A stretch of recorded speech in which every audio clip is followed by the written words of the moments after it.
Do you want to be healthier, yet you just don't know what to do? All these shows telling you this and that, but nothing seems to work. Well, listen close. Golden State Media Concepts has got something great for you. The Health and Wellness Podcast dedicated to workout trends, healthy eating habits, diet, and everything about healthy living. Join us in our banters as we help you not just live life to the fullest, but live it to the healthiest.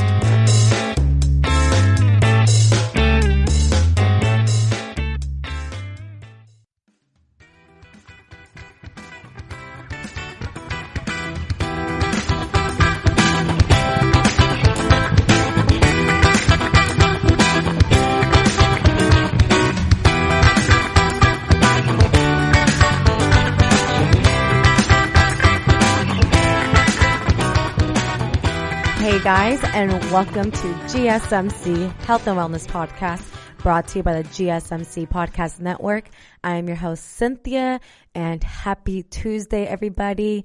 I hope you all had a great weekend. Mine was pretty eventful but chill at the same time. I had a cute little sibling bonding moment over the weekend. All three of us never get to really hang out. My brother and I are total homebodies. My sister right now is in the phase where she's going out a lot. She did recently move, so she's going out, trying new places to eat, drink, little bars, breweries, things of that nature. But I just love my bed too much, and I'm just so tired after work that I don't want to socialize. But she was able to manage to drag my brother and I out. We just went to this brewery in downtown Sacramento, and I'm not a fan of beer or cider, but she insisted in us going out and hanging out with her friends, and it was a good time, very chill. And then I went to a baby shower, and that's pretty much it. It was, like I said, chill, eventful, nothing too crazy, and that's about that. Here we go. What I did do also actually this weekend was work out tremendously. I did 3 bar classes every day, Friday, Saturday, and Sunday. So for those of you who have never taken bar, I'm going to do an episode all about bar training in the near future. I'm currently undergoing training actually to become a bar instructor.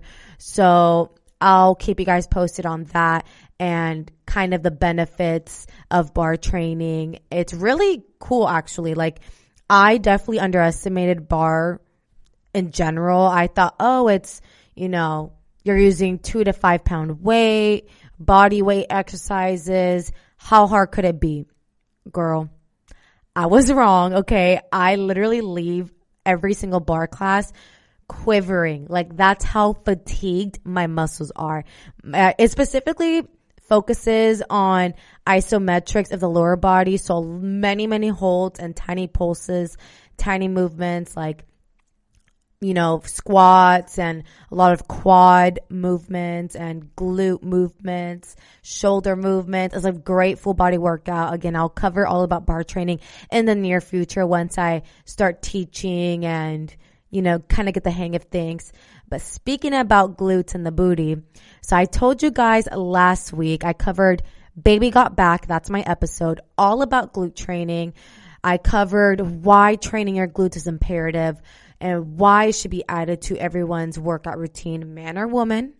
I talked about glute hypertrophy, which is glute growth, and what can even hinder your glute growth. So I really dropped some gems for you guys. So if you haven't had time to go listen to the episode, I highly suggest you do so before tuning in to today's.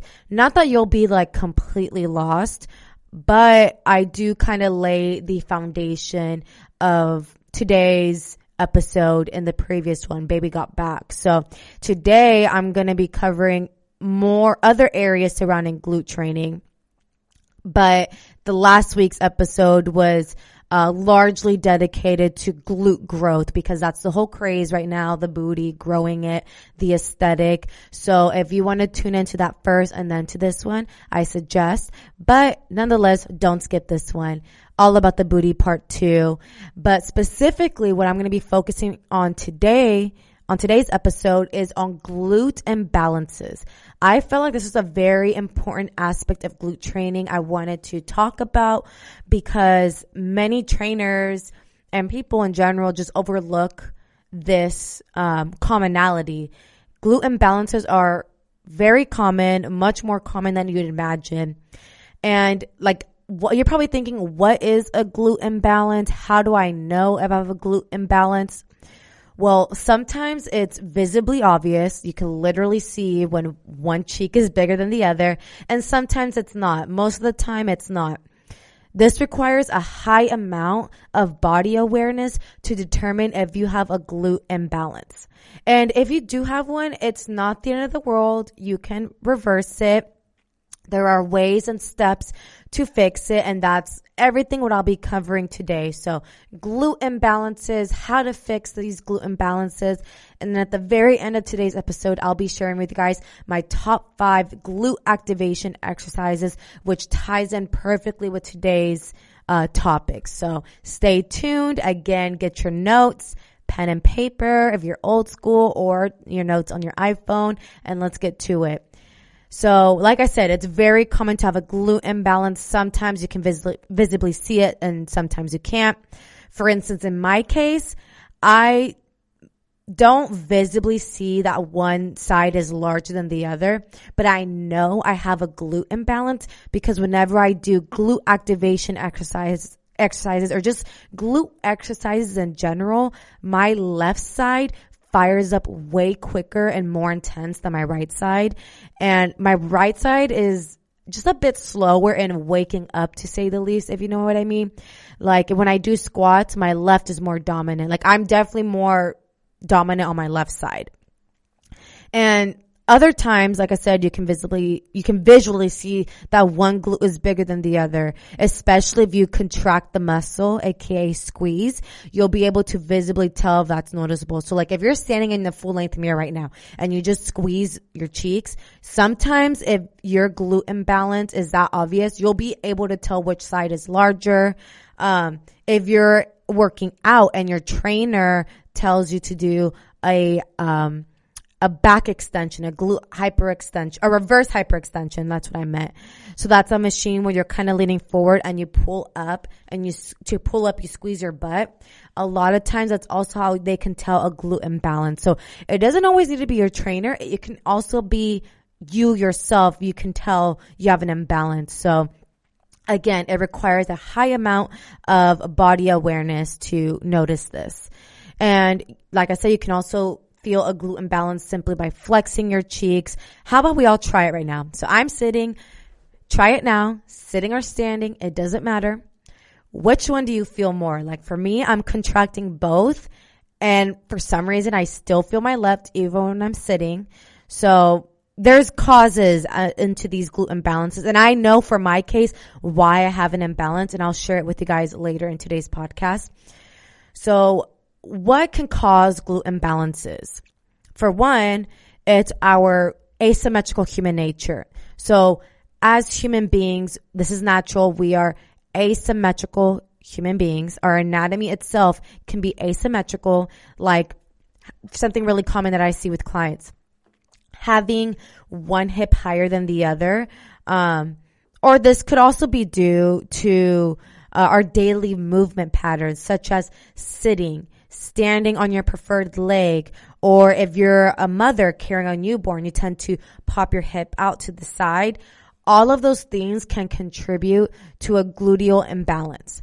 So as you can see, we tend to shift to one side when standing for prolonged periods, and we develop comfortable asymmetrical patterns for common daily tasks. I know I'm guilty of this. Like I'll slowly start to pop my left side. Again, that's my preferred side. In sports as well, like if you're an athlete, it's natural to rely predominantly on one side during a particular pattern. For instance, when you kick, most right-handed individuals will plant on their left leg first, and then they kick with their right leg. And for this reason, most right-handed individuals, such as myself, are actually more stable on their left leg and their left side in general. Therefore, they're initially better on their left leg compared to the right leg when learning single leg exercises. And I can testify and say this is absolutely true, especially in my case. Whenever I do unilateral exercises like lunges or Bulgarian split squats, my left leg is much more stable than my right. As a result, my left glute activates way easier than my right. And it's just like really crazy to notice this. Like, for instance, I'm going to stick to the example of Bulgarian split squats. So I'll do my left side and I'm like super stable, right? Like I feel good. My right side, I like feel like my ankles are super unstable. And that's due to my gluteal imbalance, my right side just being weaker than my left. Another cause of gluteal imbalance can be due to inactivity. So when considering the human body, we know that some muscles are more prone to inhibition than others, and the glutes are one of these easily inhibited muscles. So what does this mean? Like muscles being inhibited, you're probably like big question mark. So this pretty much means that your glutes could shut down very quickly if you don't work them and exercise them. For instance, tight or shortened hip flexors, which are like your pelvis pretty much, may lead to what's being coined as reciprocal inhibition of the gluteals. And this inhibition is a consequence of excessive sitting. This is something, again, I notice a lot with my clients who work at desk jobs or who are drivers. Again, you're sitting 8 hours a day. Think about it. Right now, I'm sitting too. My hips are flexed. They're in a flexed position, creating tightness in my hip flexors. So that also causes imbalances in your glutes from literally sitting on your butt all day. You make your glutes weaker. So if you do have a desk job or you have a job that requires you to sit for prolonged hours, I suggest like that's a perfect time to squeeze your glutes. Like that is when you want to kind of just like keep testing them, keep exercising them. That's activity that's stimulating your glute fibers to like not go to sleep. You feel me? Like there are some people, some clients of mine who are like in their 60s, and whenever I'd say engage your glutes, squeeze them, they physically could not do it because of the prolonged inactivity of their glutes, which is like just absolutely crazy. But again, it's not their fault because back then there wasn't the hype of glute training like there is now. Moreover, gluteal inhibition, you guys, can negatively impact your posture, which is what I'm crazy about. Like posture is everything in and out of exercise, whether you're performing a deadlift, a squat or not. Like you need proper posture, and poor posture can further inhibit the glutes, thereby creating a downward spiral in gluteal function. So all in all, if you fail to consistently activate a muscle and you fail to regularly activate a muscle to high levels of capacity, it will inevitably quit working properly, especially your glutes. As I just mentioned, these are the most easily inhibited muscles, aka they can go to sleep the quickest and stop working. I'm going to cut into our first break right now. When we come back, I'm going to share with you guys how to fix these glute imbalances.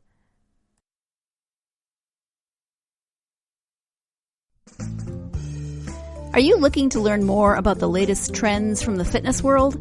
Are you confused by all of the different trends that are out there? The GSMC Fitness Podcast is the place for you.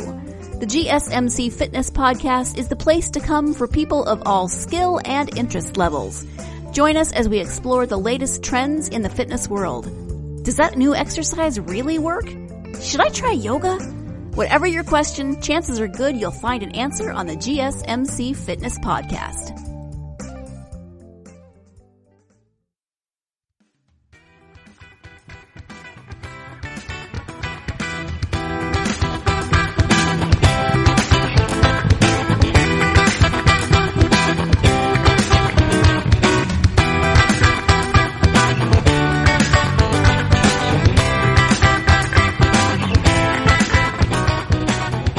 Hey guys, and welcome back to the GSMC Health and Wellness Podcast.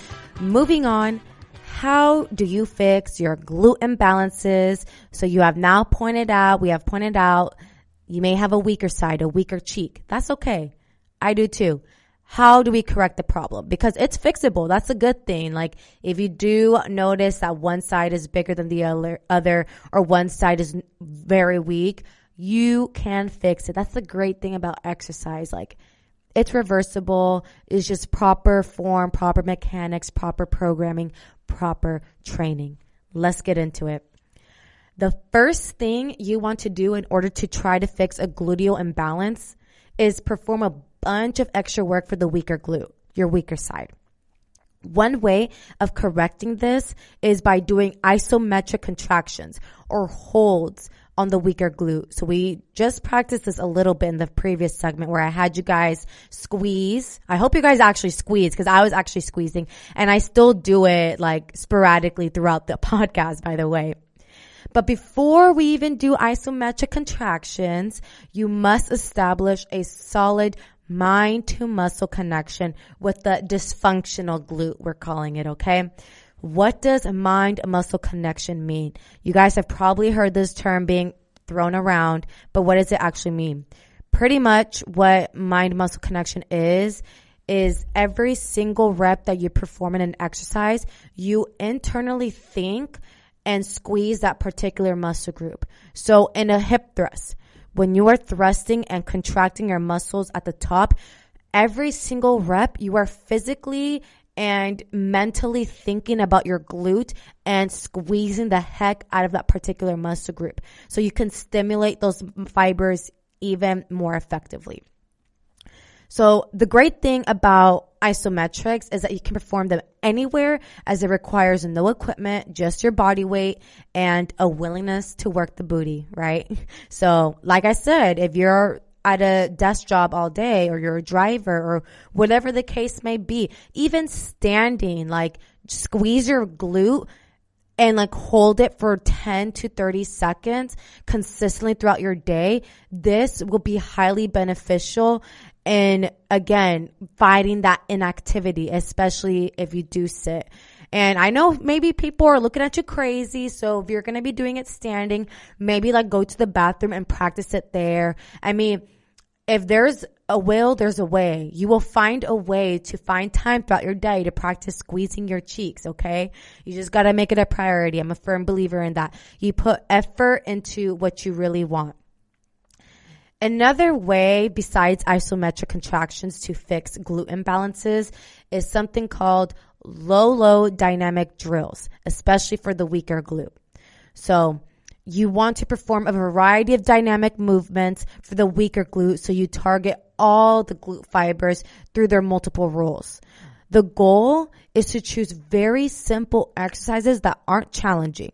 So this way you can steer the neural flow to the gluteus maximus, which is the largest muscle in our body, and prevent it from flowing excessively to the hamstrings or other synergists. This happens to be one of my problems as well. Like I'm very hamstring dominant. So I love to incorporate dynamic movements, low dynamic drills to help stimulate my weaker side. So I would suggest doing this 5 to 7 days per week. You can do this every day because again, it's a low load. What that means, you're not going to be loading up on the bar. You're not going to be thrusting super heavy. You're not going to be deadlifting super heavy. You're not going to be squatting super heavy.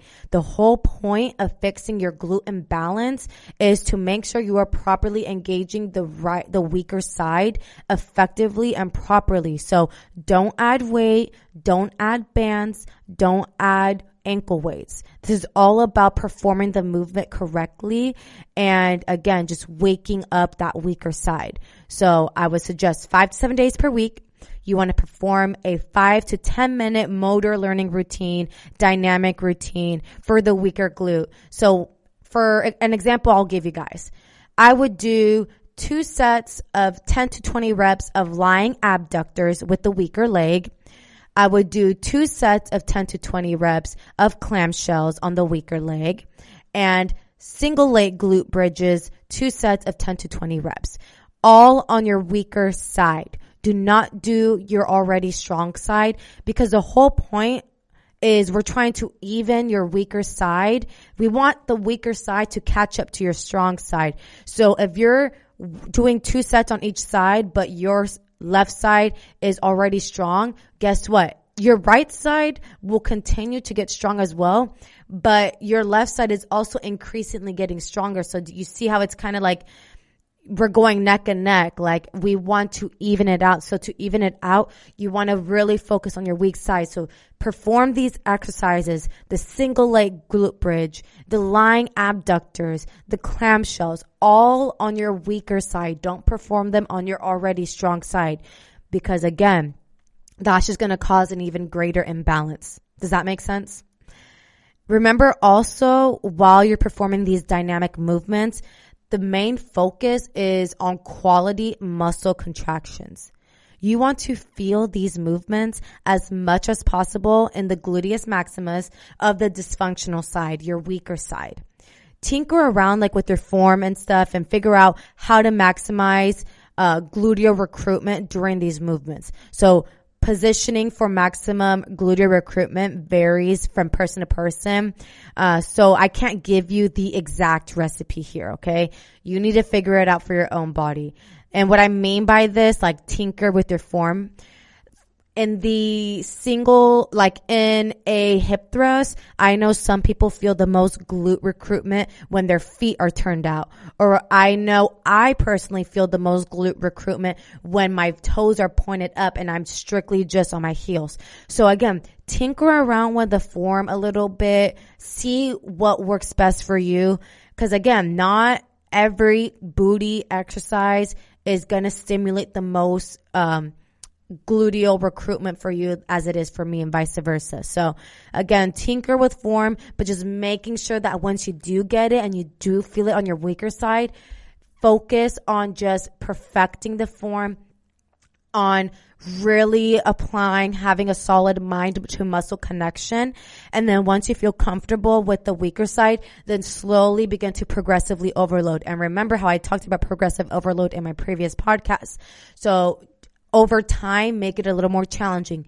Add a band, add ankle weights, add weight. But before you do any of that, make sure that you get the dynamic drill down first, just body weight. Okay?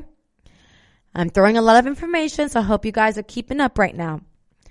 Another way to kind of leverage this glute imbalance out, and this technique I learned from the glute master, Brett Contreras, the 2-1 technique. I have implemented the 2-1 technique to correct my glute imbalance, and slowly but surely I'm noticing a difference. I still got a lot of work to do, but I will get there.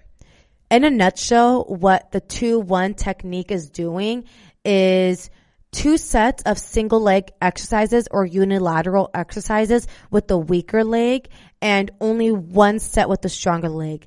So I've been implementing the 2-1 technique with high step ups and single leg hip thrusts, and I've noticed a tremendous difference. You could also use the 2-1 technique with reverse lunges, Bulgarian split squats, skater squats, single leg RDLs, foot elevated single leg glute bridges, or even plate loaded sideline clams too. So pretty much anything that has to do with operating one side of the body first, do 2 sets on your weaker side and only 1 set on your strong side. Again, I'm reiterating, why do we do this? You do this to make sure that we don't increase that glute imbalance, because if your left side is already strong and your right side is notably weaker, you're not going to do the same amount of sets on both sides, because you're just going to increasingly make that strong side even more strong. And the whole point is that we're trying to make everything even. Okay, let's even it out. So the 2-1 technique, 2 sets on your weaker side and only 1 set on your strong side. And again, shout out to Brett Contreras for always just throwing and sharing the gems and hidden ways of glute training. The 2-1 technique, again, I'm a fan, highly recommend. Shout out to the glute guy, the glute master, Brett Contreras. And last but not least, another way to help fix glute imbalances is by foam rolling and static dynamic stretches, which I am so big on. This is primarily what you want to do in your warm up and in your cool down, which I've noticed oftentimes with clients, this is a vital part of training, and this is the most overlooked part of training. The importance of stretching and recovery in general is pushed to the side, and you need to dedicate just as much time to your recovery just as you do for your training sessions. Recovery consists of foam rolling, stretching, bath salt, or not bath salts, but bath salts, to help with sore muscles, getting massages, just making sure you help repair your muscles. It's very important for your hip mobility as well to be symmetrical. So in regards to foam rolling and static stretching and dynamic stretching, I suggest to stick to 5 minutes of flexibility training and flexibility work and foam rolling to your affected side. So again, my weaker side is my right side. I'm going to spend a little more time foam rolling my right side and stretching it. But that's not to say to neglect your strong side. Like you gotta dedicate both flexibility work and dynamic stretches to both sides, but maybe just dedicate like 5 extra minutes to your weaker side. And remember that the ultimate goal of identifying glute imbalances and correcting these imbalances is to attain something called automaticity, okay? This means that both cheeks fire up immediately. You don't want to constantly think about glutes, right? So I'm going to cut into another quick break right now, and I'll talk more about automaticity after this break. Tired of searching the vast jungle of podcasts? Now listen close and hear this out. There's a podcast network that covers just about everything that you've been searching. Hey! The Golden State Media Concepts Podcast Network is here. Nothing less than a podcast bliss with endless hours of podcast coverage. From news, sports, music, fashion, cooking, entertainment, fantasy, football, and so much more. So stop lurking around and go straight out to the Golden State Media Concepts Podcast Network. Guaranteed to fill that podcast itch. Whatever it may be. Visit us at www.gsmcpodcast.com. Follow us on Facebook and Twitter, and download us on iTunes, SoundCloud, and Google Play.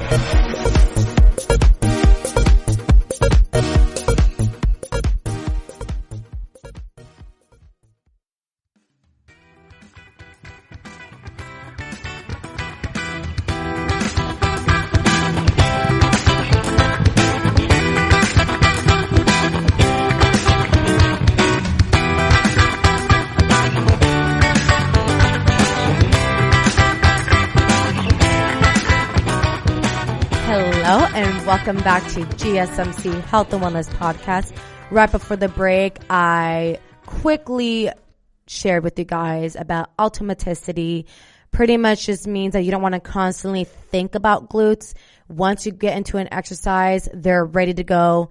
They know what to do. They're fired up. But I mean, sure. Any good lifter has to remind him or herself to squeeze the glutes on maximal hip extension exercises, such as when locking out at a deadlift or a sumo deadlift. But both of your glutes should fire automatically when you extend the hip, or pretty much when you conduct any other movement that relies on the glutes. So that's the whole goal of fixing your glute imbalances, that when you need to use them, they're ready to go and fired up. For less serious cases of glute imbalances, this process might take 4 weeks. For more serious glute imbalances, such as people who have not worked out in years, like many of my clients that I've worked in the past, this process could take 3 to 6 months. So anywhere to 4 weeks to 3 to 6 months. It's impossible to tell. Okay, everybody's different. Just be consistent and diligent about your training, about your recovery, and you should be able to restore proper function. Because again, besides the aesthetics of glutes, I know they look nice and all that, but you just want to be able, the whole point of training is just making sure that you properly train your body to live in a healthy body, to move freely, to live pain-free. Like, that's my ultimate goal when it comes to health and fitness. Like, that's why I love it so much. Like, besides like looking good, obviously that's like a big incentive, right? Like, you want to exercise to look good, but you want to feel good. And part of feeling good is making sure you have proper alignment, proper posture, and having strong glutes is a big part of that. So I just cannot stress enough not only how important it is to glute training, but how important it is to be able to tell when you have an improper imbalance, not just with glutes, but with your body in general. So in conclusion, just always think quality over quantity and focus intensely on reprogramming the weaker glute and developing a proper and solid mind-muscle connection. And in time, you should be able to solve your problem, reach automaticity, and possess a balanced booty, because that's what we all need. A balanced booty, just a balanced body in general. So I know that was a lot about how to fix glute imbalances, but these are gems I'm dropping here, people, okay? So I am hoping you guys are taking notes.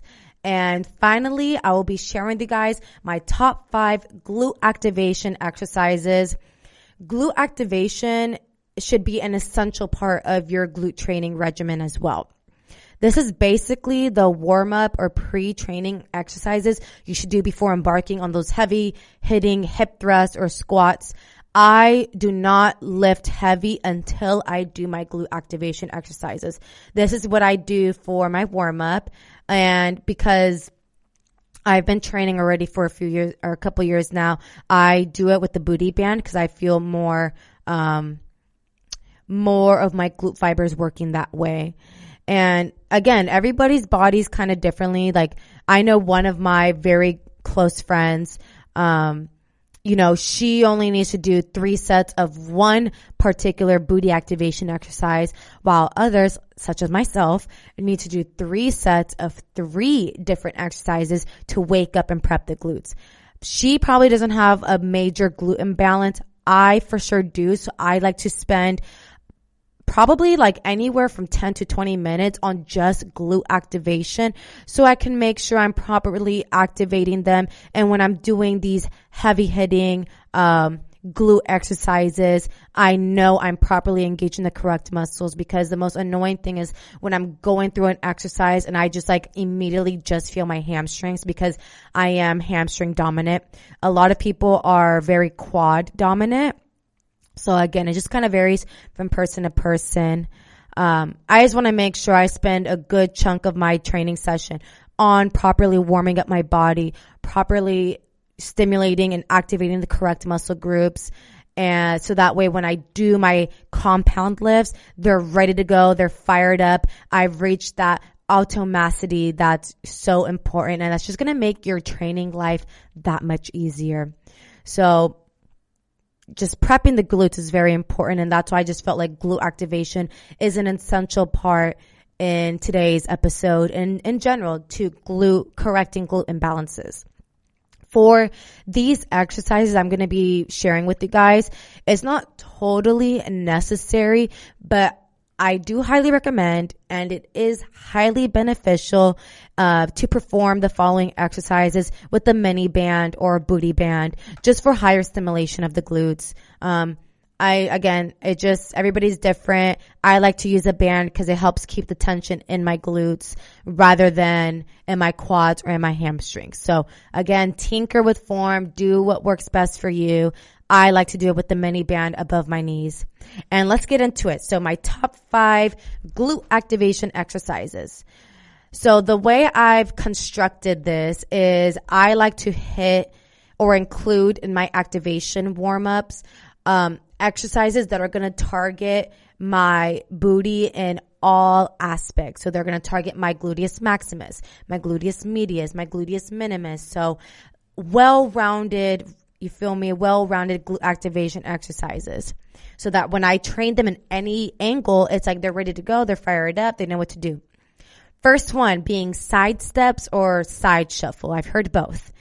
This exercise targets your gluteus medius, aka the side booty. That's what we constantly hear. It's essential, especially for building the rounded figure, the more curvy part. That gives the illusion of bigger hips. So if you want the illusion of bigger hips, work on the gluteus medius. Side steps or side shuffle is a great way to activate those little muscles in the side of your booty. My next glute activation exercise would be standing kickbacks, and these target gluteus maximus, and this is a unilateral movement. Again, this is a one-sided movement. So with standing kickbacks, if you have a glute imbalance, again, do focus a couple more sets on your weaker side, and then do one less set on your strong side to even it out. So for me, standing kickbacks, as I mentioned previously, my right side is weaker than my left. So I'll do 3 sets of 20 on my right. And then on my left, I'll do 2 sets of 20. Again, just to kind of even it out because my left side is very quick in waking up and my right side needs a little more time. I gotta wake her up. My third glute activation exercise is going to have to be banded squats. All this means is placing the mini band above my knees. I do a sumo stance squat because I'm trying to obviously stimulate my glutes more. So sumo stance, feet slightly turned out, and I bring my hips as low as I can. And I really feel the burn in my glutes when I do these. Again, the band also helps me just keep more tension in my glutes. Fourth one, I'm like, I already lost count. Okay, so we got side steps, side shuffles, standing kickbacks, banded squats. My next top glute activation exercise is going to be a glute bridge. And these, again, placing the band above my knee, and I have my toes up, heels on the ground, and perform glute bridges that way. No weight, purely just body weight exercise. And then last but not least, clamshells. These target your side booty, your gluteus medius. So as you guys can tell, all of these exercises that I have comprised here target my glutes in every angle, which is ideal. And something also important I wanted to mention is that in glute activation exercises, you want to perform these with no weight. So again, this is going to ensure that you are performing the movement correctly, effectively, which is really important before you head on to your heavy hitting, weight training. The whole point of your warm up is to properly warm up your body. So do not deny this step.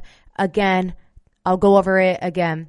My top 5 glute activation exercises: side steps or side shuffle, standing kickbacks, banded squats, glute bridge, and clamshells. Again, these work for me. Maybe a couple of these, you might try them and be like, I don't feel my glutes at all. That's okay. This is just what works for me, what has been ideal for my body. And I get these are also, you can do these also for like a nice like glute pump at the end of your workout as like a cool down. I just prefer to do these in the beginning because I'm trying to get straight into it, reach that automaticity in my training. So I love incorporating these glute activation exercises, and you guys should as well.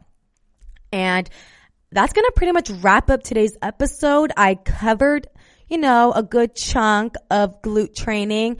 So the majority of today's episode was focused purely on just glute imbalances and how to correct those glute imbalances, which is super important. Again, just to live freely, move freely, pain-free. So do not overlook your warm up, your dynamic stretching, your flexibility work. It's all so imperative and should be included in your entire workout regimen along with weight training. And I want to thank you guys so much for tuning in to today's episode. If you liked what I had to cover today, don't forget to like, share, and subscribe so that way you never miss an episode here at the GSMC Health and Wellness Podcast. And don't forget, if you listen to my episode today and and want to learn more on glute training, but specifically glute growth, because everybody's on that wagon right now trying to grow the glutes, then go over to my Baby Got Back episode last week, and I'll have all the information out there for you guys. Again, thank you for tuning in today, and I wish you all a happy and healthy week. You've been listening to the Golden State Media Concepts Health and Wellness Podcast, part of the Golden State Media Concepts Podcast Network. You can find this show and others like it at www.gsmcpodcast.com. Download our podcast on iTunes, Stitcher, SoundCloud, and Google Play. Just type in GSMC to find all the shows from the Golden State Media Concepts Podcast Network, from movies to music, from sports to entertainment, and even weird news. You can also follow us on Twitter and on Facebook. Thank you, and we hope you have enjoyed today's program.